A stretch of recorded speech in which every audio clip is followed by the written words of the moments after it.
Welcome to another episode of the Coaches Club podcast, brought to you by halftimecuppa.com. My name is Danny Cook, and I'm pleased to bring you another fantastic episode featuring Akay Mustafa today. You can, of course, catch up on any of our previous episodes on iTunes, Spotify, or YouTube now just by searching Halftime Cuppa Coaches Club podcast. So, without further ado, let's welcome Akay. Akay, how are you? Hi, I'm well, thanks. Thanks for inviting me on. No problem at all. You're a man I wanted to get on for a while now. I've kind of lined you up, so I'm excited to share your story with the world. So Great. but before we get into it, I guess how's life treating you with lockdown and all that kind of thing?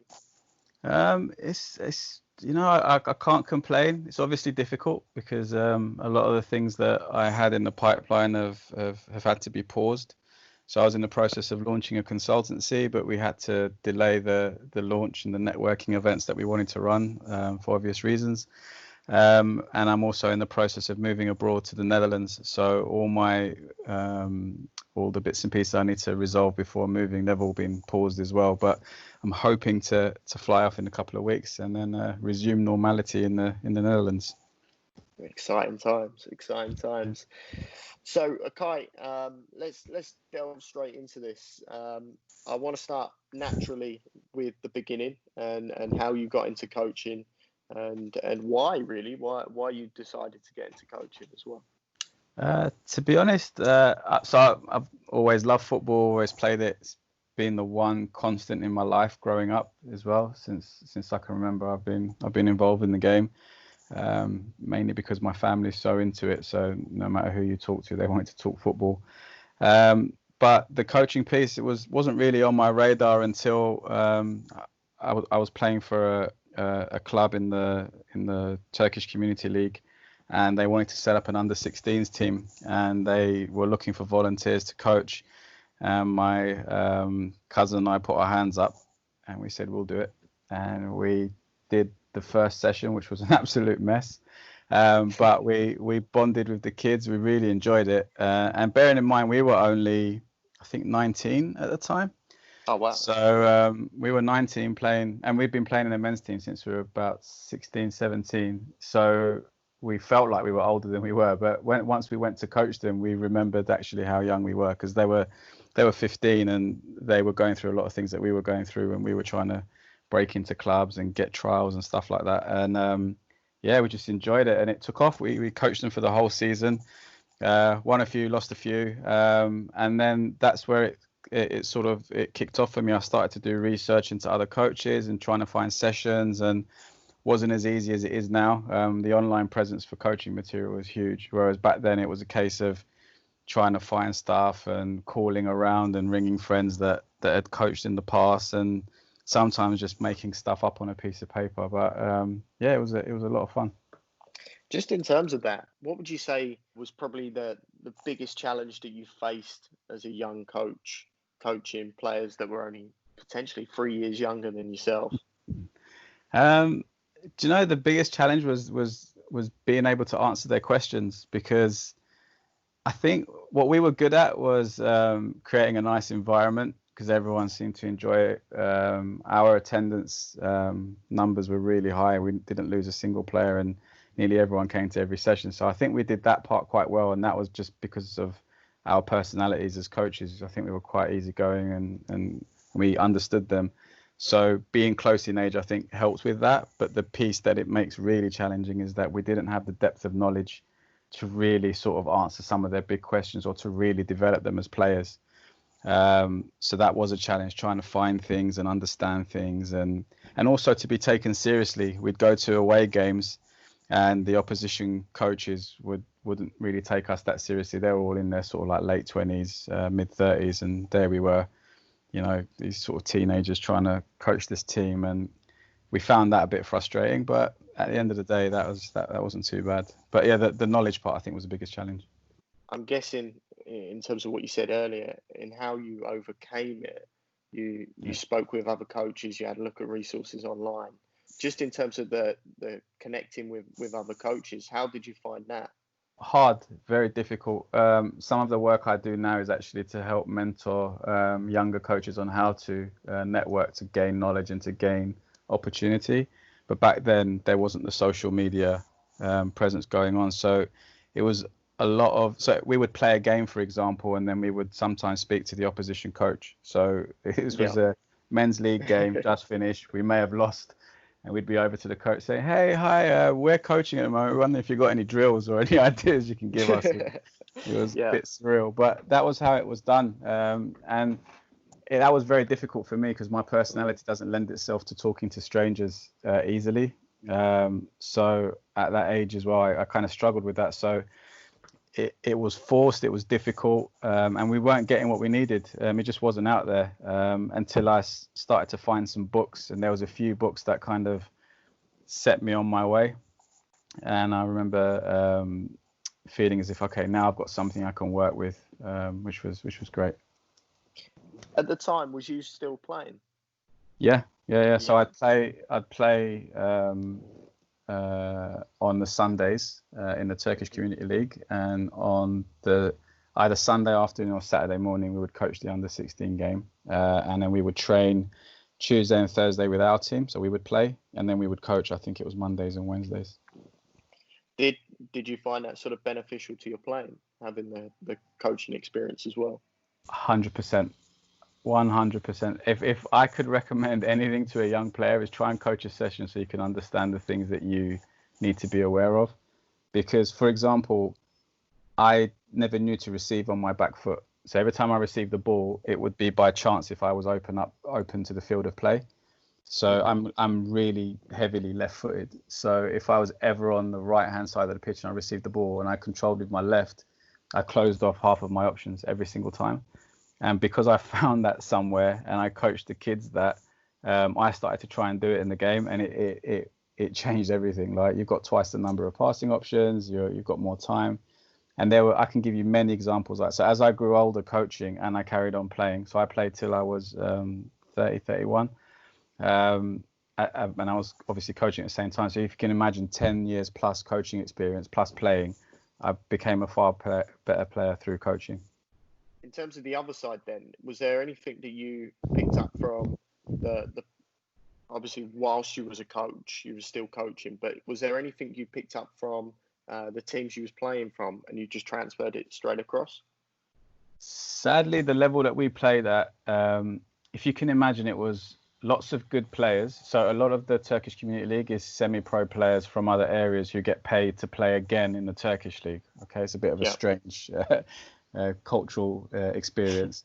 But what that means is that because so many of the players are good, the coaches aren't actually coaching. So if you're a younger player in that environment, you're not developing. And sadly, we weren't getting the type of instruction that we needed for our age group. We were just getting tactical things constantly, like make sure you play here, make sure when you're marking, you've also got your eyes on their number 3 who likes to overlap late, all those types of things. But they never taught us receive the ball on your back foot or press and then slow down before you engage. All those types of little things that you need to be coached at 16, 17, 18, or I would argue probably sooner. But we just never got that instruction. So it's very hard for me to transfer things from playing to the coaching, apart from the mental aspect, about understanding your nerves, about dealing with them, about going in with a certain mentality to each game to make sure that they're the things that you learn as you play in that type of environment that you can transfer. But from a developmental standpoint, sadly, there wasn't a lot. Interesting. And at that point, you just started your coaching. Did you feel like this was something that you wanted to pursue? 100%. That season finished, and I was like, right, where am I coaching next? It was great for me. I realized that maybe I was supposed to be a coach and not a player, because when I played, the amount of nerves I felt before a match meant that usually in the morning I felt like not going. So I used to have to force myself. But then once I started playing, I felt really good. Sadly, that was the case for most of my playing career. But from a coaching perspective, I couldn't wait to get out and work with the groups that I was coaching. So I realized that this was probably better suited to my personality. And it became a big passion. And then I started buying all the books, and that's where it really kicked off. That's really interesting about the nerves. I get that myself. Yeah.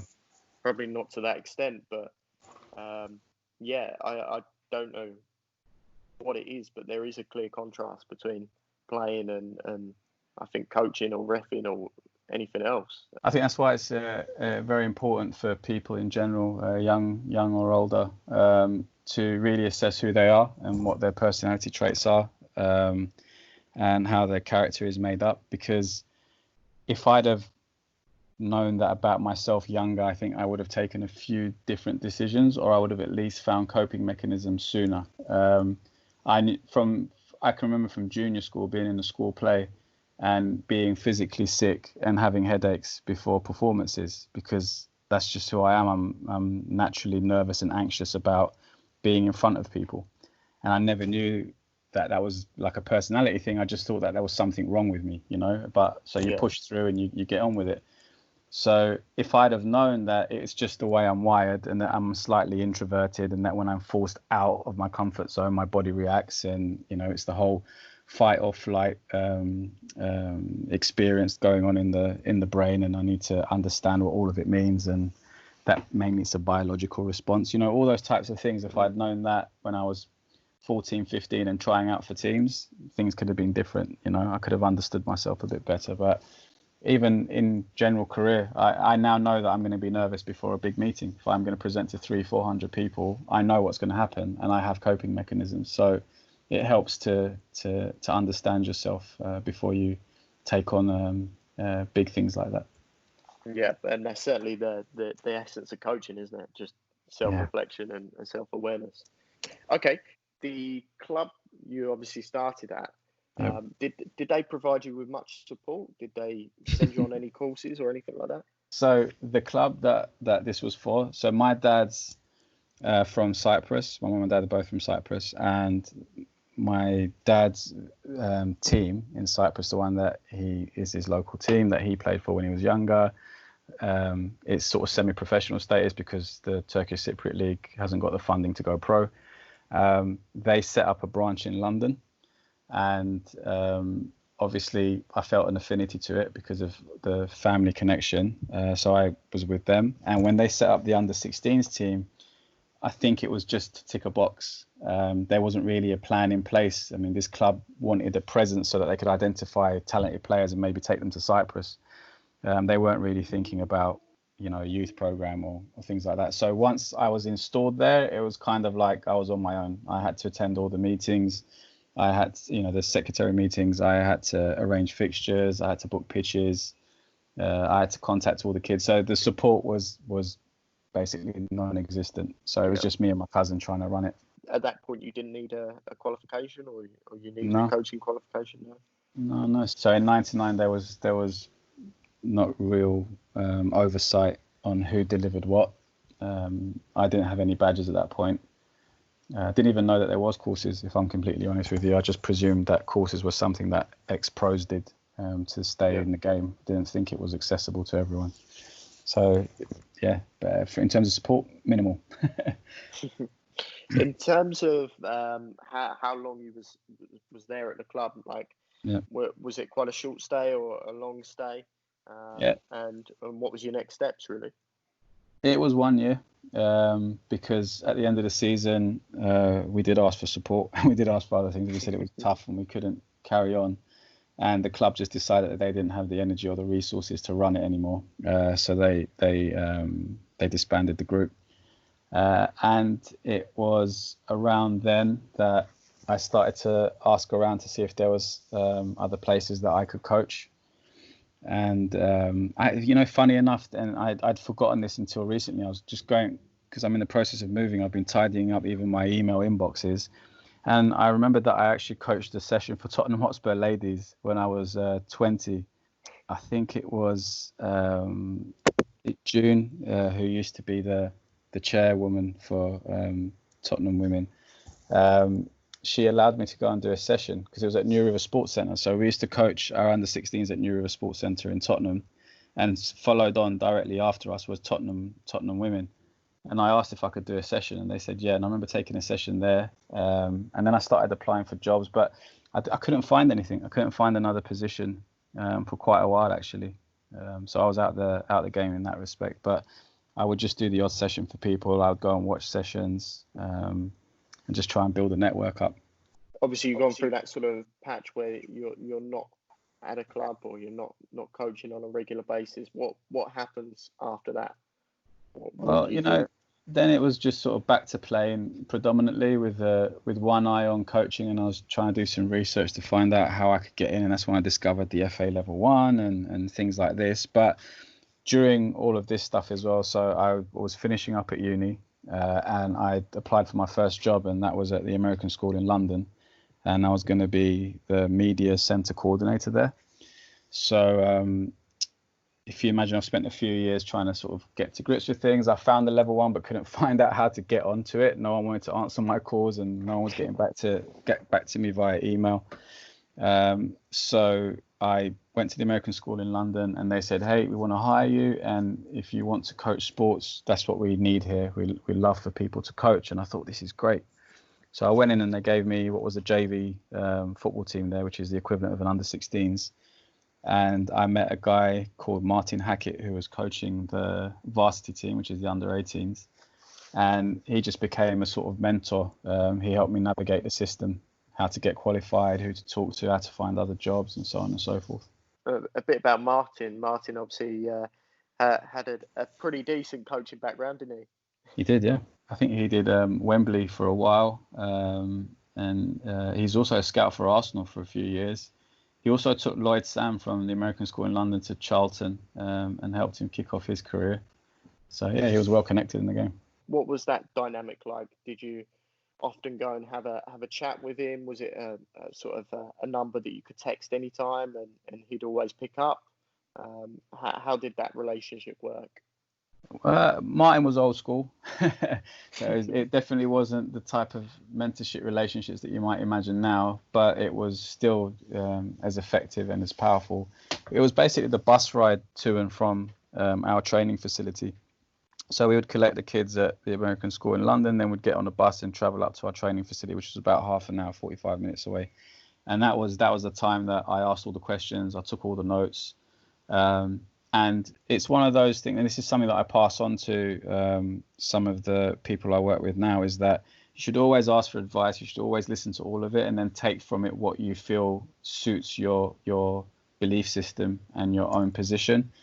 So he would give me 100% of everything he knew, but I knew that there was 40% that really connected and resonated with me. So you have to be respectful because everyone's experiences are different, but there was, that core piece that I took away from him was great for me. And the biggest thing he did for me was he saw that I was motivated and dedicated, and he arranged for me to go and spend a year at Charlton Athletic Football Club in their academy as part of the under-14 setup, which was the biggest learning experiences I've ever had. And that was all through his contacts. He called Steve Avery, who was the academy director, and said, "Look, take this young man on."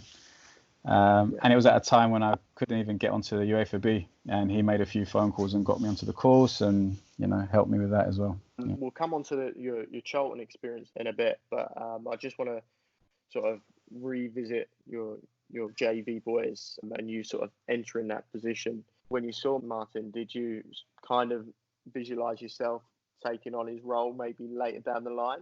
Yeah. Is that something that you had sort of day one that was going to be your goal?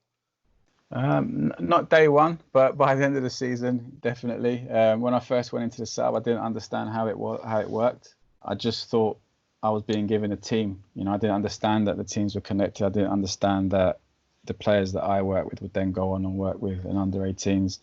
About 2 or 3 weeks into the season, you sort of start to understand the structure and the competitions and bits. And I just thought, God, that varsity position would be great for me. I think I'd be a good fit. So I just started to try and tick as many boxes as possible. I thought I've probably got 3 to 5 years to get ready because Martin kept talking about retiring in a couple of years. So I thought, right, I need to be ready for when he retires. I need to be ready so they take me seriously, and hopefully I can be part of that setup. So I just started to try and plug the gaps in my knowledge and build a resume so that should the opportunity come up, they think of me. And just looking at that first season, do you have any memories from that as a coach? Like, was there any standout moments, any lessons that you really sort of took away from that experience? Yeah, do you know the big one was not to judge kids, students, young people. When I went into the first session, I was like, this kid's difficult. This one's awkward. This one doesn't want to listen to me. This one thinks he's so good. And I judged everyone, right? And as the weeks went on, I started to realize, you know what? He's being rude because he's self-conscious, and this is how he protects himself. So you start to get a feel for why these youngsters were acting the way they were. And then I started to realize that you need to be able to connect with them as people, because if you don't, you can forget the football coaching. They're just not going to buy into anything you say. So that for me was a huge lesson that they taught me there. And secondly, from a football perspective, we played a tournament. We had to play 5 games in one day. And I learned how to rest players and do periodization during a tournament, and how to accelerate recovery between games. Because when that tournament ended, I was like, oh God, this has been an absolute mess. Everyone was shot in the last game. We ended up drawing it, which meant we lost the competition on goal difference. And so I spent the next sort of 10 months preparing for the following season, working out what size the squad should be, how often to rotate players, what key positions need to remain, how to help them recover after each game so that they're a little bit fresher for the next one, mentally and physically. So that was a learning curve in year one. Was that planning, was that all from a sort of a blank canvas, or did you have to do a bit of research into periodization and sort of steal a bit from someone else and kind of make it your own thing? Oh, I steal everything. Nothing is born from my head. Maybe the way I use it is creative or different, but ultimately I've taken it from somewhere. And that one, so after that season ended, I went to my boss at the American school and I asked for professional development funds. And I said, I want to subscribe to a magazine called World Soccer, I think it was called, or World Soccer Coaches. And they said, yeah, no problem. So I got this subscription, and these copies kept coming through, and they had things in there about how to, develop your season, how to plan it. I was doing the level 2 the year. So I did my level 1 just before I started that season, and the level 2 I was doing between the seasons, and they start to talk about periodization as well.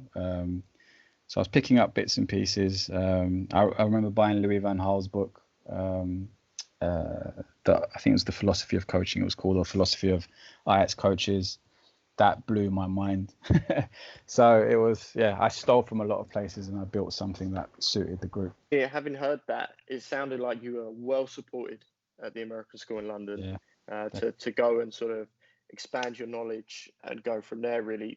You obviously mentioned Martin and you having that relationship with him. Did you get much opportunity to speak to other coaches as well?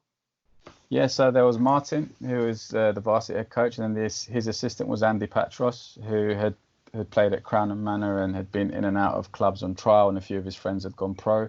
So he had some good insight as well. And then across on the girls' side of the program, there was Jamie and Howard, who are both really keen coaches. So I was surrounded by some pretty cool people who always answered the questions when I asked them, no matter how stupid they were. They were always there to give me some good feedback. But most importantly, I think ASL paid for every coaching course I ever took. So I took level 1 and 2, took UEFA B, and took goalkeepers level 1 and 2, and they paid for all of them. They paid for me to attend conferences. They paid for me to get magazine subscriptions and buy books. So when you put all of that together, the environment of coaches and institutional support, I think that accelerated my development in a huge way. Yeah, that sounds fantastic. Just in terms of those courses as well, how was that experience of doing the level 1 and level 2 courses? We'll come on to UEFA B later, but sure. Level 1, level 2, what was that like for you? Level 1 and 2 made me feel like I'd made it. It's a strange thing to say, but I was suddenly in a football environment for the first time, a proper one, which felt like it had a connection to something greater than just itself. And I felt like it was like anything else that I'd taken on from an educational perspective, that if I study, I'll go all the way up. So I was just full of energy, enthusiasm. My level 1, I remember being asked to demonstrate nearly everything. So I was so high. I was coming home and I was telling all my friends, I was like, you won't believe it. I'm the one that demonstrates every activity. And the guy keeps praising me, and he's signed off my book and said, go straight to level 2. I think I'm going to be a pro football coach. I was absolutely buzzing. Then I went to level 2 and it didn't go so well. I was struggling on the 1v1s piece to get out the necessary information. As you might be aware of now, as you listen to this, I talk a lot, and I was talking way too much in the 1v1, and I was getting too much information out, and it was confusing everyone. I was very close to failing until one of the educators pulled me to the side and said, listen, I'm going to show you how to do this. And he showed me the sort of bullet point this, put it in the palm of your hand, and don't coach anything other than your bullet points. And I was like, okay, thank you. And I managed to pass. But even then they wrote that I had decent knowledge, and they said to give it a year before a year or two. They put 12 to I think it was 12 to 16 months before you try UA for B. So again, I still felt good. I still felt very confident. And it was just nice being around other football people and realizing that everyone was on a similar journey and they had similar challenges and struggles. So it felt really good. The challenge you faced in terms of talking too much, is that something that you still find yourself doing today or in your most recent sessions? Is it a hurdle you've overcome? In coaching, yes. In life, no. In coaching, I'm very conscious. I'm conscious of two things when I coach now from a personal perspective. The first is to control my nerves, and the second is to stay focused on the topic at hand and to be very succinct in my delivery. And I like to coach through guided discovery and sort of read and react methodology, if you like. So that doesn't really need me to talk too much. So that's kind of my mechanism for dealing with that. In my professional life, I need to tone it down a little bit. I do tend to dominate conversations when I shouldn't. And obviously, as you know, and as everyone knows, you gain more by listening than by talking. So I'm still working on that. I'm will. What, just out of interest, what advice would you give someone who's maybe listening in, who is a very talkative coach? What advice would you give them? Before you sort of think of the coaching environment, again, as with everything, you should reflect upon it through yourself and get it right personally before you move it into a professional environment. And I would say the thing that helped me a lot was looking into something called active listening and the traits of that, and realizing that when you talk, it's a two-way process, and making sure you're conscious of that, so that it's not you just dumping out everything that you're thinking. It's you listening, and while you're listening, that's your only focus, is to listen and hear that person instead of planning what you're going to say next. If you can train yourself to do that and to keep things as brief as possible, that will help firstly. But then from a coaching perspective, it's however well you plan your session, the less you'll talk. We tend to waffle when we're trying to get somewhere. But if you've planned your session well and you know exactly the points you want to get across, you've got your key factors, you've got your key coaching points, you know exactly what they are, you know when you're going to get them out and how you're going to get them out, you'll hopefully waffle less. And ask questions instead of delivering statements would be another piece of advice that will allow the group to feel like they're connected to the conversation rather than just listening to you. If you want to look up things to help you with that, look for student-centered teaching models. You can find them online. There's lots of resources because teaching and coaching are obviously very similar. But if you look for a student-centered approach or player-centered approach, if you look through the FA resources, that will also help you as well. Good words of advice there.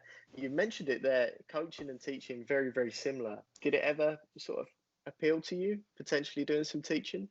No, never. I never want to teach in a classroom, but my next role, I will be lecturing and facilitating at a university.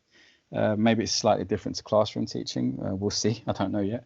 But what I realized was that I love coaching, and and I love coaching football, but I think I just love coaching. And my next role, I'll be coaching students so they can prepare for the professional world. So I'm really excited about that. And I think that's where, if you imagine, it's like the best of both worlds. I'm in an academic setting, but I'm still coaching and I'm still building those relationships that I value and still able to help people and help people develop. It's just not limited to football and the personal development around football. It's about, a full focus on personal and professional development.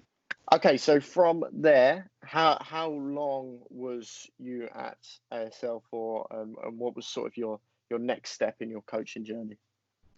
You know, as everyone knows, it's hard to coach full time for a living, to earn enough money to pay your bills and do everything. So I obviously had a parallel career going at the same time. So at the start of my coaching career at ASL, I was the media center coordinator. And then 4 years into that, I accepted a job at a bank as an IT analyst. So I was now coaching at ASL, but I was an IT analyst in the bank. And it's at that point that I realized that I really wanted to work in sport and I wanted to be a director of sport. And ASL held those types of positions. So I came back to ASL to work in the high school and to continue coaching. But then I began my sports management masters. Kind of slowed down a little bit. I need to focus on getting this master's, and I just carried on coaching at ASL. And in the meantime, I was trying to find jobs outside of ASL, which proved quite difficult, actually. I remember applying for a job at the Tottenham Hotspur Foundation to coach local kids, and all they wanted was a minimum level 1, but I had a level 2. They wanted 2 years coaching experience. I had, I think at that point, 4 plus, maybe 5. And I remember going to the interview and feeling like it went well, and then I never heard anything back from them. And I just thought, it's Tottenham. They probably had thousands of applications.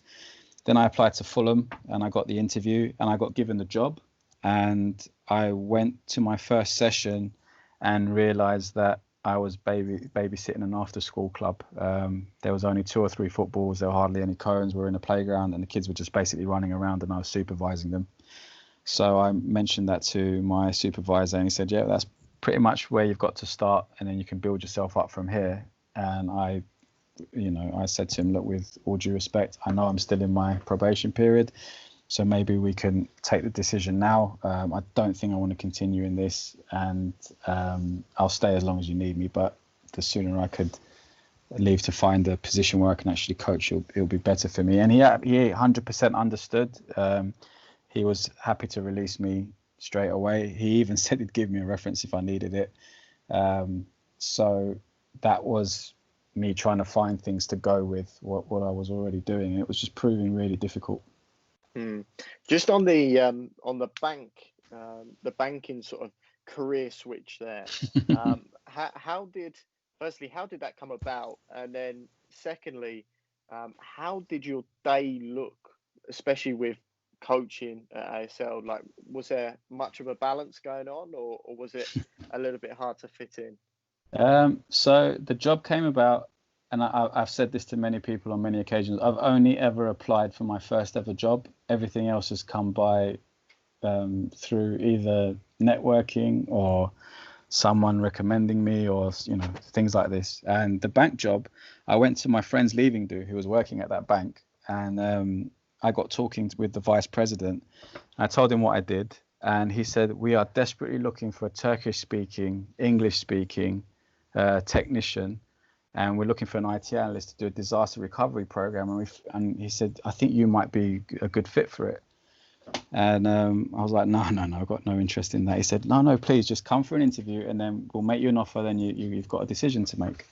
So I went for the interview, went really well, got along really well with the group, and they offered me the job. And I looked at the salary, I was like, there's no way I can turn this down. This is ridiculous, because I was on peanuts in my other role, eating peanut butter and jam sandwiches, and now I was going to be able to buy steak and chips. So I thought I've got to take this. But before I accepted, I said to them, look, I coach and I'll be needed 4 times a week back at the school, and I'll need to leave work half day on those days.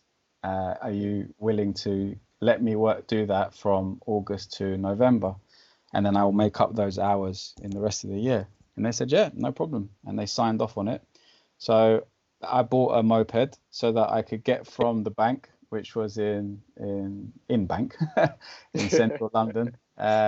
Whizzed past Moorgate, went to the school, Northwest London, parked up, picked up the kids, went and did the session, got on the ped, went home. So that was my life for a year. But the banking environment, it just didn't have what I needed. So I told everyone at ASL that I wanted to come back, and they found me a job and brought me back. When you left to go to work for the bank, was you already a varsity coach, or was you still at JV level? It's funny you should mention that. So I was the JV coach when I left. Mm-hmm. There was talk of me becoming the varsity coach because Hackett was stepping away. I got offered the varsity job on my during my last few months at ASL, and I accepted. And I went away thinking I was a varsity coach. Then during the summer, the kids started emailing me saying there's a new coach at the school and he says he's the varsity coach and that he wants to see if we're good players. And if I'm honest, I was heartbroken. My heart sunk. I didn't know what had happened. And the athletic director had been replaced. Someone else had come in, and they'd also hired a new PE teacher with a coaching background. And the two of them were both new and obviously probably didn't know of any existing relationships or agreements that had been made. And she hired him and put him in place. And once I sort of found that out, I was obviously hurt because I'd just spent all of those years prepping for it and I'd been offered it. So I got in touch with him and I said, look, this is one of those situations where I'm not sure what to do. I thought I'd be coming back to coach the varsity team, but I guess JV would make sense since I'm also going to be off campus. But I'm a bit disappointed in how things have played out, and they acknowledged that, but they sort of worked through it. So I came back and I was the JV coach again, having expected to be the varsity coach that year. Yeah, and how difficult was that for you, obviously, personally, because you've got to manage that disappointment, but also to then go and coach the kids again, who probably see you as someone who should have been varsity coach. Was there any sort of challenges off the back of that? Yeah, big challenges for everyone, really. For me personally, it was a case of trying to motivate myself again. If you imagine you have a target, and you work towards that target, and you think you've achieved it, and then you get set back a few years. It's hard to motivate yourself. Anyone that says they can just switch that off, I think they'd be a better person than I am, because that was really difficult for me to show up and work in that role again was just proving really difficult when I had one eye on what was going on over there, and I really wanted to coach at an ISST. So that was one big challenge. The other one was that I graduated my team up to varsity, basically. So I'd worked hard and I've got 9 of them prepared and 9 of them made the team. So all those players that I had bonds with, they were up there as well. And I was with a new bunch. But to be honest, and this is the great thing about football, the moment you play the first game, all of that just disappears. We played the first match. I can't remember who it was against. It was really tough. And I remember we drew it. And I remember thinking, oh, God, there's so much to work on. And I actually felt good about that again. And it kind of got me ticking. Because ultimately I enjoy, that environment and getting ready for games and teaching them how to prepare for games and developing their weaknesses. So it felt like, all right, I've reattached to my purpose here. And the other challenges were for the kids, actually, because we had to have some really big discussions with the group, and I had to sit with the new coaches and show a united front, because they obviously knew what happened and they were acting up a little bit. And we had to deal with that as well, which was a learning curve for me as well. I'd never had to deal with anything like that. So we obviously, as coaches, we showed a united front. We told them that they ultimately play for the school, not for any individuals, and that we're all part of the same program. And I think they slowly got there. And in fairness to the coach that came in, he let me take a few varsity sessions as well, just to show that we were a program. And I think that helped as well. Did you get to do many sort of crossover sessions, or did you get a chance to see how he was working with the varsity team at all? Was it a case of you were watching them and going, I could have done this, I could have done that with that team? Do you have any kind of reflections where you're thinking that team could have been better if we had done this? To be honest, I do that with everyone and every team. So it's not that wasn't happening because of the situation. I'm like that in my job as well. I always look at what someone's done. I think of how I would try and improve it, because everything can be improved upon. And I know that people will be looking at the work I do and they'll be doing the same thing, and that's how we progress. So I've been looking at that field for 6 years, thinking I would do this, I would play him there, I would structure the train like this, I would set the rules like this, the culture would be different. I do that constantly. So that piece wasn't different. There were some crossovers as well, which was good, and they had complete different coaching style to me. So there's always something you can pick up. And there were some things that I just didn't agree with, but that's part and parcel of football. Some of the good things that it did was it actually spurred me on how I could do better, because if it was that easy for a school to go back on having me as a varsity coach, maybe I hadn't made enough of an impact. So I started to introduce things like positional session days where all defenders would work together, where all midfielders and stuff, and the varsity coaches agreed and they jumped in as well, and it was great for the program. Then I also introduced what's called the JJV team. I found that we were cutting a lot of smaller players, physically smaller players, just because they couldn't handle it with the bigger boys. So I put a proposal in and I formed the third team, and I linked the third team to the second team, and there was lots of movement between the two. Brought in a coach who I'd met on my UEFA B license, and we decided that we would control anything that we can control, and we would produce the best possible players for varsity. And we started to go down into the middle school as well to identify players, to get them to meet the high school players, to watch each other, to have some joint practices. So it motivated me in that way to show that I was capable of doing more, and I started to try and do that as often as possible. You touched on it there, the UEFA B. Let's talk a bit more about that. So your UEFA B course, you obviously did whilst at ASL. Was that during this time period where you've just left the bank? Where are we talking this UEFA B being taken? I'll be honest, like my timelines are muddled, but I've got key anchor points. So I know that the UEFA B took place at the same time that I was supposed to be transitioning to varsity, because I must have started it then, and then had a year. Oh no, sorry, I've got it now. I've got it clear now. So I did 1 year as the JV coach within the new thing, and I had the JJV program set up. Then I took the UEFA B, and that's when I brought Jane. Sorry, now I've got all my timelines set up. Right. So I'd finished that. I'd got myself onto the UEFA B with Hackett's help. I'd started to do the Charlton and the Wingate and Finchley positions as well. So now if you imagine the year that I'm doing the JV for the first time, when I thought I'd be varsity, I'm about to start the UEFA B license. I have started at Wingate and Finchley, and I have started at Charlton, and all of that is sort of building up, if that makes sense, and it's moving towards the future. So all of that, I think, I would have done my UEFA B anyway, but it was also me trying to prove myself as well, I think, to say that I'm the highest qualified coach at the school. So I was trying to get this UEFA B license, which might not be the best reasons for doing a qualification, but at that point, I have to be honest, that was one of my main motivations, was to prove myself. And then I started the course, and it was a very interesting time. What challenges did you face on the course, and did you pick up anything from it that you sort of take into your coaching now? Yeah, I mean, that was the moment that I identified the real challenges. Before, up to that point, it was kind of like your normal day-to-day challenges of learning any profession, but then it was more about society and the football industry and the hurdles that are going to be placed in front of you that are going to be a lot more difficult to get over, mainly because a lot of the things aren't going to be in your control.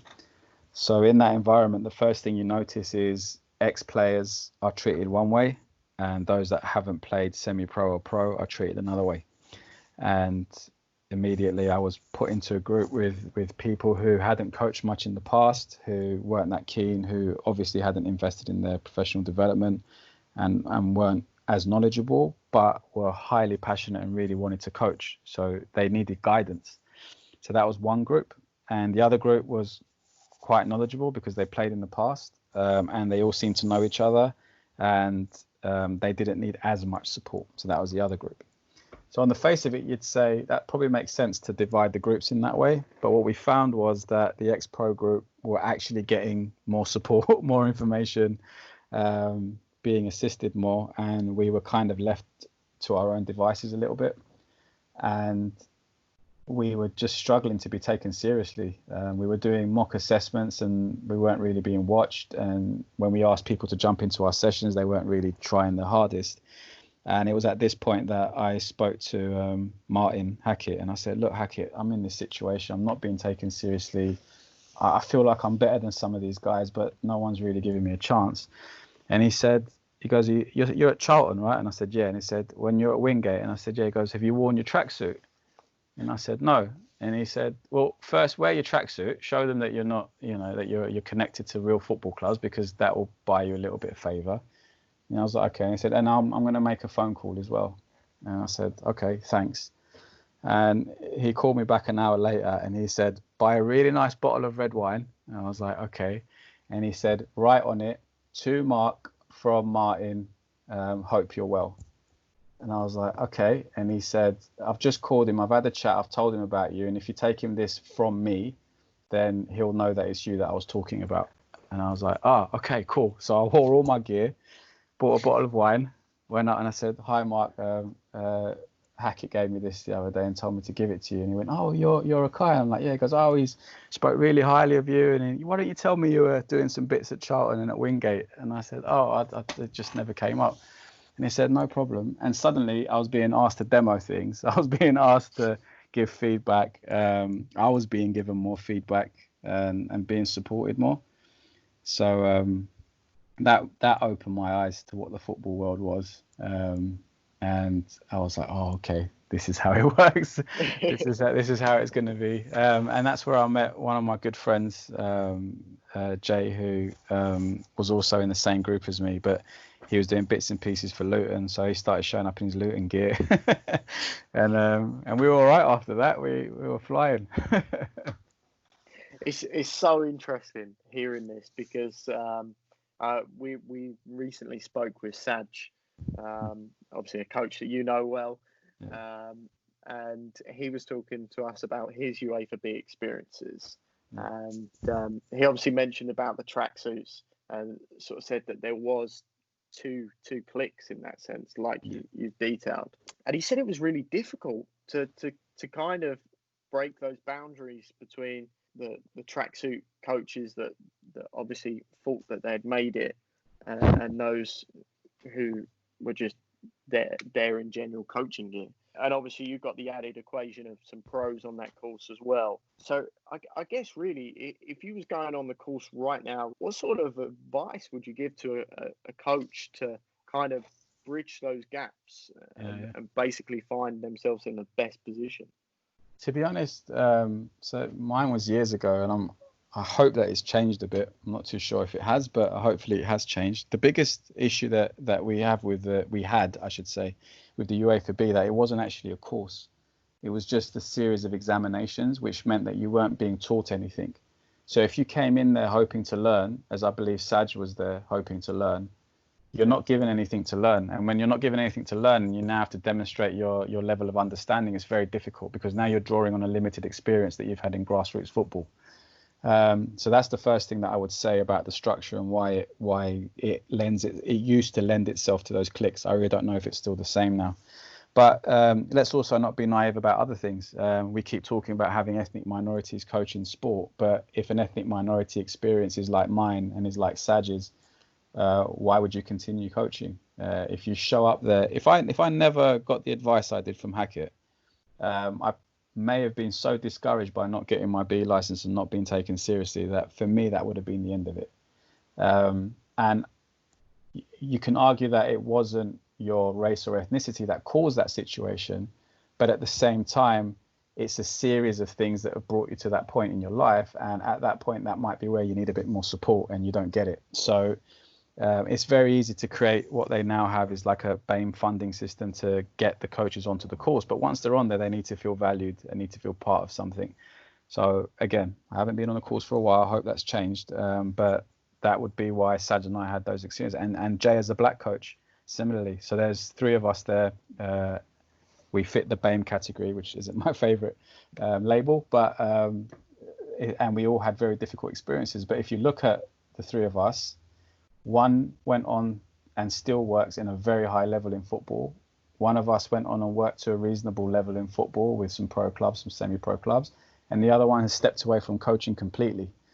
So it just goes to show that it's going to take something a bit more concerted to fix that. And from an advice standpoint, I really don't know what to tell you in that situation, because I didn't solve that problem. Someone else had to solve it for me. I had to call someone that had been in that situation and talk to them, because social dynamics, sadly for us, is especially with big groups, is very hard for us to control. Now, I can say to you, go in there, be confident, deliver your answers and your sessions in a confident manner and earn respect. But at the same time, you could be extremely knowledgeable and a very competent coach. And just because there are the 2 clicks, it might be that you fall outside of it, and it's very hard. What I would say to you is focus on the actual course. And when you're being assessed, make sure you're assessed fairly. And if you feel like you haven't been assessed fairly, then you need to complain, or you need to ask for a second tutor to come and assess you. That piece you do have some control over. You can ensure that you're given a fair assessment.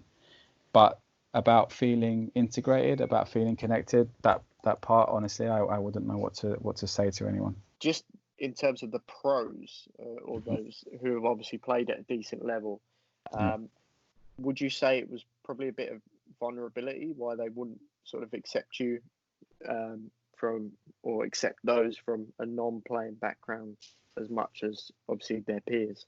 Yeah, well, and this is again, this could be I'm speculating, could be a generalization, but if you've been playing and you've not been studying coaching, there's going to be a lot of gaps in your knowledge. You're going to know some things that other coaches don't know, but then you're also going to be missing a lot of fundamentals that a coach would have picked up on their journey. So if you're used to being a high performing athlete, or you've been playing semi-pro and you've been taken seriously your whole life, and now you're in an environment which you're not used to, and there are other people in the room who you feel in terms of value are beneath your value, and they seem to know more than you, then you're naturally going to be inclined to protect your position. It takes a certain type of humility and a humble personality to accept that someone that may have come up through the grassroots coaching system might know something about football that you might not know. And sadly, there wasn't too many people on our course that had that humility or were humble enough to accept that. So the default position, as you know as well, the football locker room, the banter and the toxic environments that come out from there, those groups of people will use that toxic banter to protect themselves and to create distance and to reassert their value and their dominance on a group. So again, I'm speculating. Every individual's got their own motivation for the way they behave, but I would say, looking at it now with a new lens, that could be one of the reasons. I want to turn back time slightly and go back to your sort of Charlton and Wingate days. How was that for you? Because you've come in from obviously coaching at school, obviously previously at a club, but to step into an environment where it is, in terms of Charlton, they're a professional club. Wingate, obviously a little bit lower down, but still a well-run club in that sense. Yeah. How was that for you? Well, obviously nerves, firstly, foremost. I found the Wingate. So I spent a year applying for jobs online. I had applied at Fisher Athletic, at Dartford, at Greenwich Borough, You name it, I'd applied for it. And then I saw Wingate and Finchley goalkeeping coach for the academy come up. And I thought, I've got my level 2. I'm going to give this a go. So I applied, and they invited me down to do a session. And they said, we're just going to watch you do a session, and if we feel you're up to the standard, then you can start next week. I was like, fantastic. So I'm driving up, and the nerves have absolutely taken hold of me. My hands are shaking, my legs have gone weak. I've come out of the car, I've gone blank as well. So I've been trying to memorize my session for 3 days, and I've walked out the car and I can't remember what the first thing was.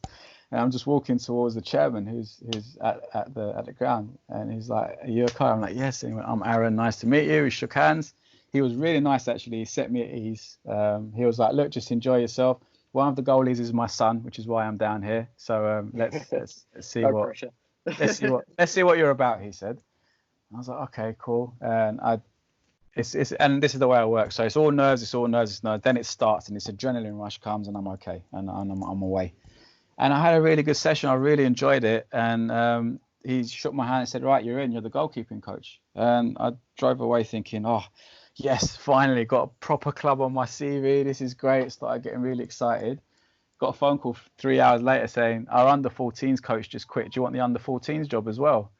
And I was like, both of them. And he said, yeah, you can be under 14, which is 2 days a week. You can do goalie coaching once a week, and then you can coach the game on weekends. And I was like, yeah, I'll have that.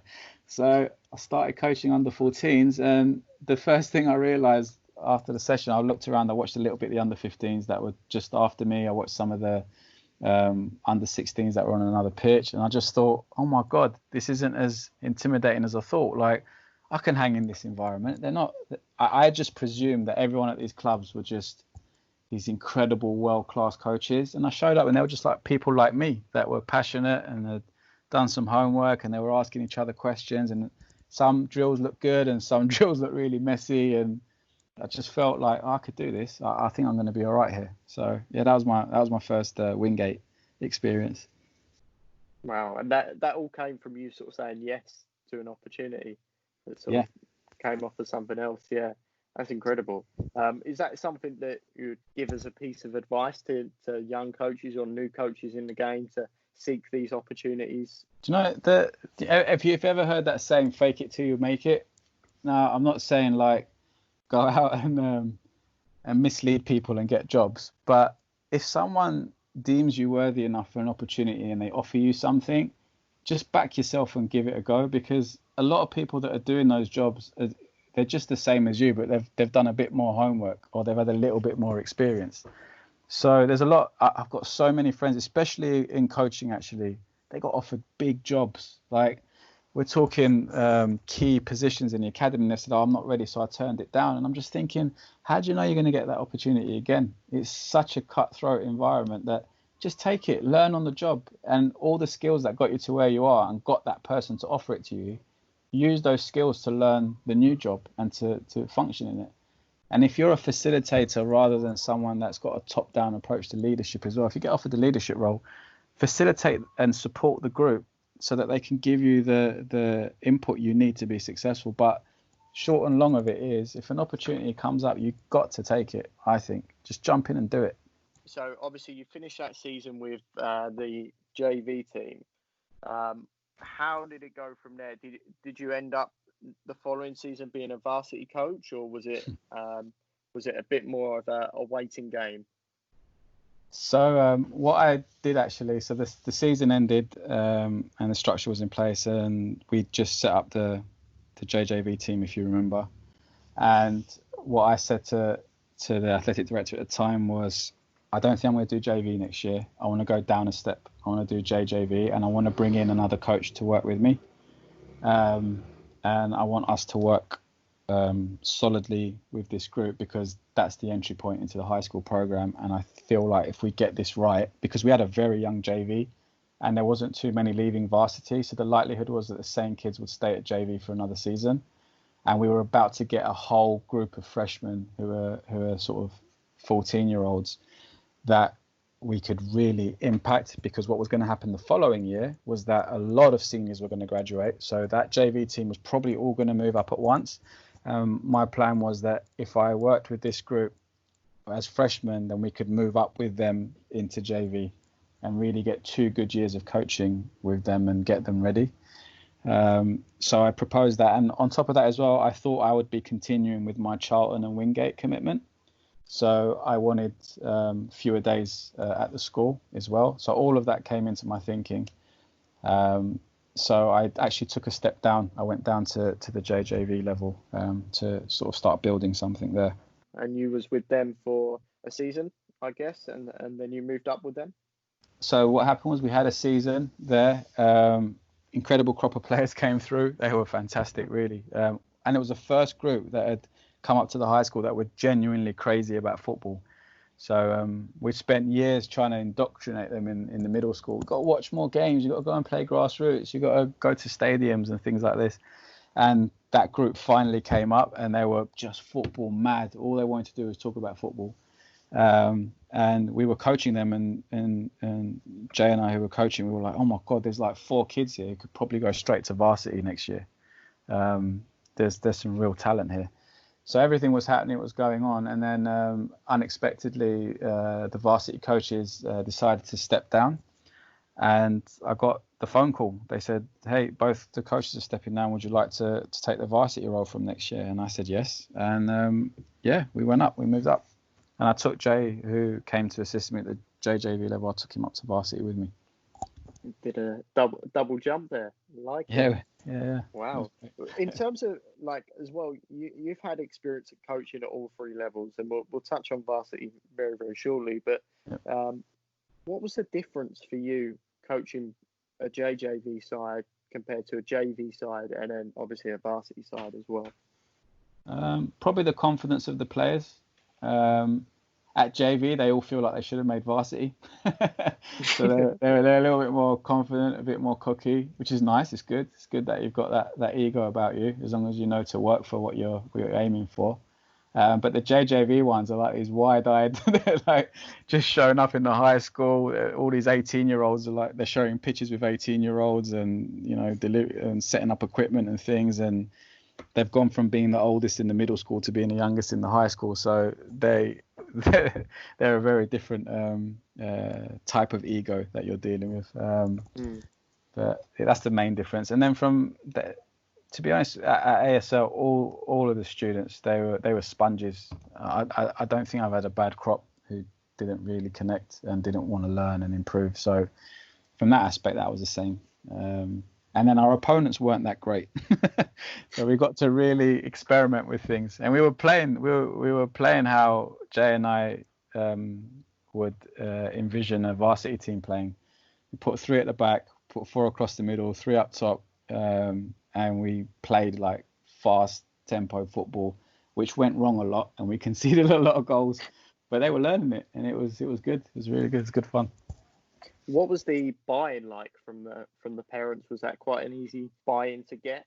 I think I had credit in the bank with the parents. I'd been there for a while. I am player-centered and player-focused, and I think the parents are a great judge of a coach. They may or may not have too much technical knowledge about the sport, depending on their background, but what they can do is they can tell who's good for their kids and who's not. And I'm proud to say that I always felt like I was a positive influence on the students there, and I think the parents recognise that.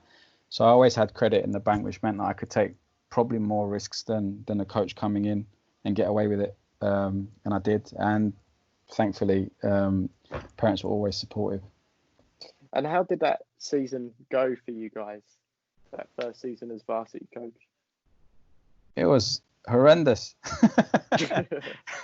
It was tough. Because we inherited a culture where if you were deemed to be one of the better players, you didn't have to work as hard. And there was this entitlement that once you reach a certain age or when you reach a certain time, you're playing for the varsity squad. And I would say that 2/3 of that group were unfit, and they didn't really care about football. They were just there to spend the time with their friends. They weren't connected at all. And we're seeing all of this during tryouts. And I remember saying to Jay, what do we do? Like, we can't cut all of these older kids. Like, we would basically are we ready to die on that sword, because probably lose our jobs with the number of complaints that would come in. And he said, but you got to do something. So what we did was we created a fitness test, and we made it as part of the tryout procedure. And we said, to play varsity level, you have to pass this test. If you don't, you'll be eligible for JV and JJV. You'll still be in the program, but you won't make it onto the varsity squad. And the athletic director backed me on it. And the kids were given some notice to prepare for it. So they show up, and it's like, all right, let's do it. Let's go and see what we can do. And a bunch of them failed it and didn't make the team. But then we were left with a group of players who weren't the best footballers in the world. So we were losing a lot. And we had shifted our mentality away from trying to develop the individuals, because if you think they're all 17, 18, and none of them were going to go on to play at a higher level except one. And we were just thinking, right, we need to do something here. And a couple of those players that I mentioned to you from the JJV,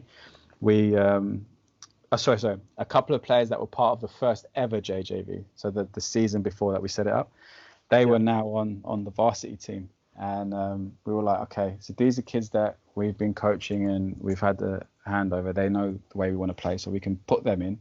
We've got a few more that we've coached directly. We'll put them in. And we've got a few that really love football. We'll put them in. And we sort of built this team, and we kept going. And we got to the tournament, and we nearly got relegated. Our last game of the tournament was a relegation game.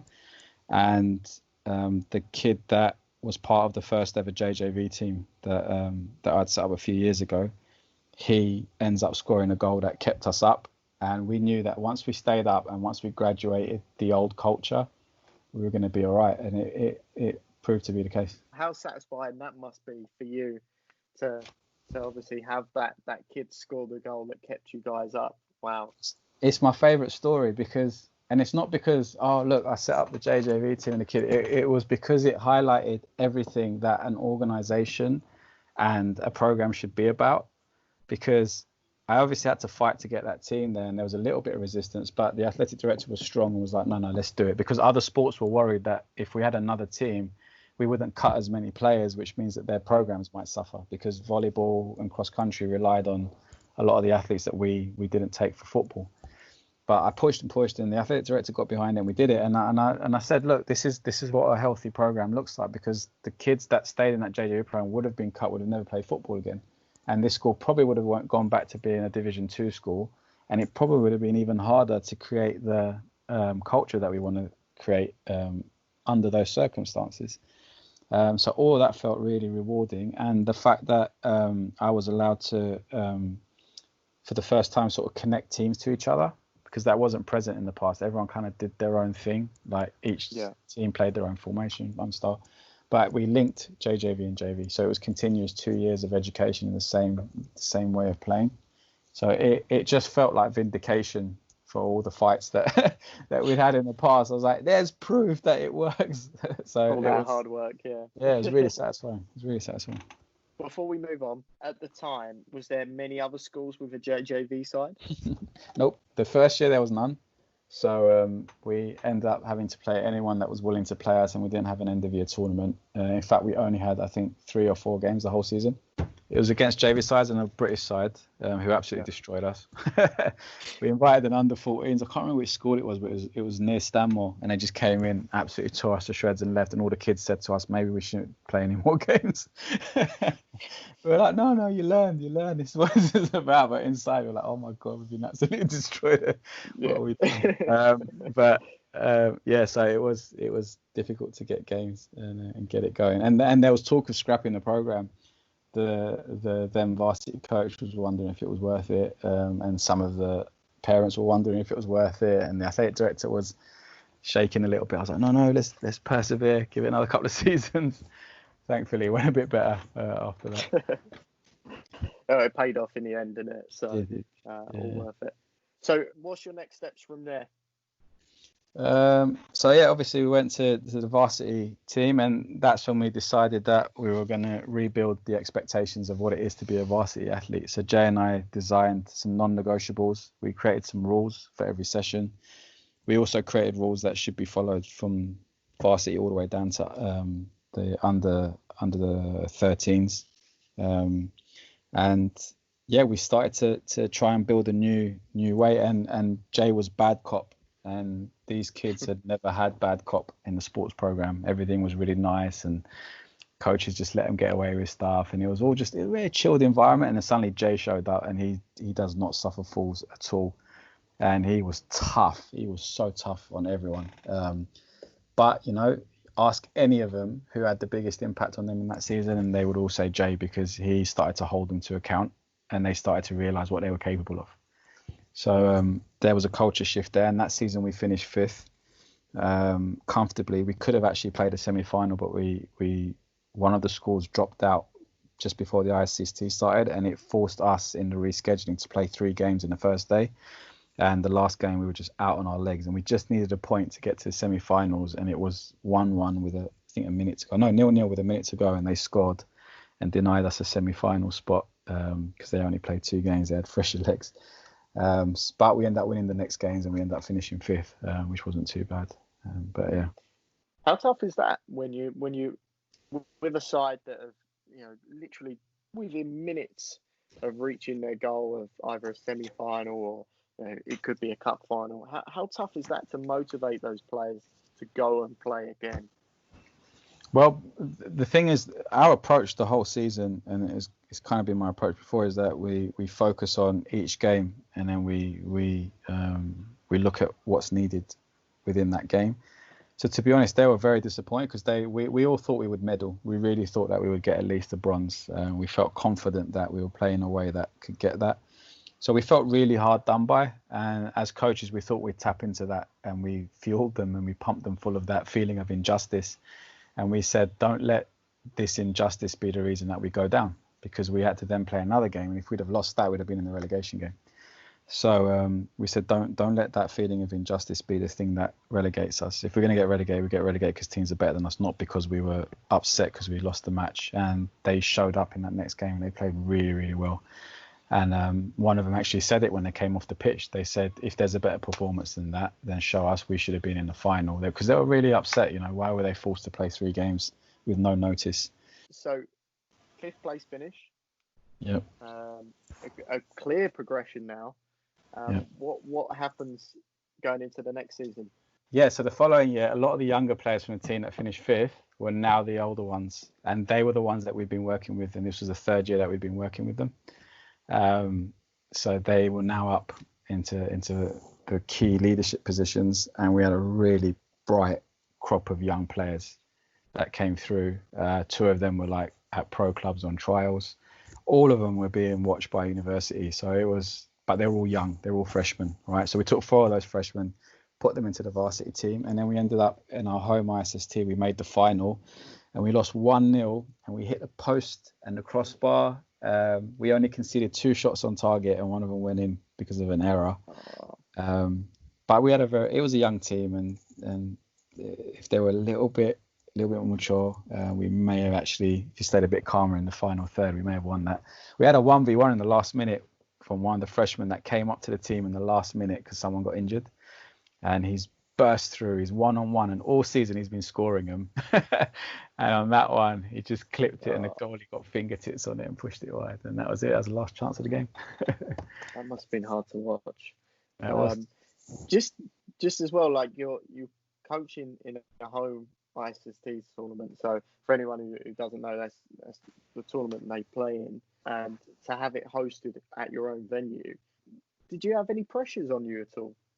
Do you know, it was all good pressure. It was one of the best experiences, and that whole squad still talks about it today because it's an international tournament. So teams are traveling in from all around Europe, and it's, their parents have shown up, and there's little crowds developing. But for the semi-final, we were playing Munich, and 250 students showed up and lined one half of the pitch behind the barrier, and they brought drums, and they brought all sorts of instruments and trumpets, and it was massive. And we're playing Munich, who are favourites to win it.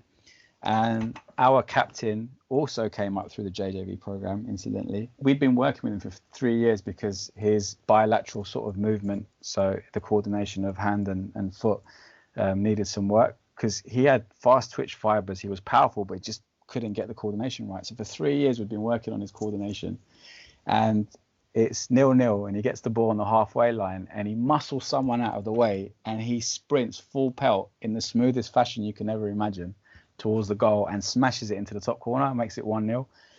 As an 8th grader, they cut him from the middle school program. They know that he was playing JJV. They know that he's absolutely dedicated to football, but he had to work a lot to get to where he is. So when he scores this, the whole school erupts, knowing what's basically gone on before. And everyone was so emotional. And then we got the second goal and we saw it out, and it was incredible. And we took that with us into the final.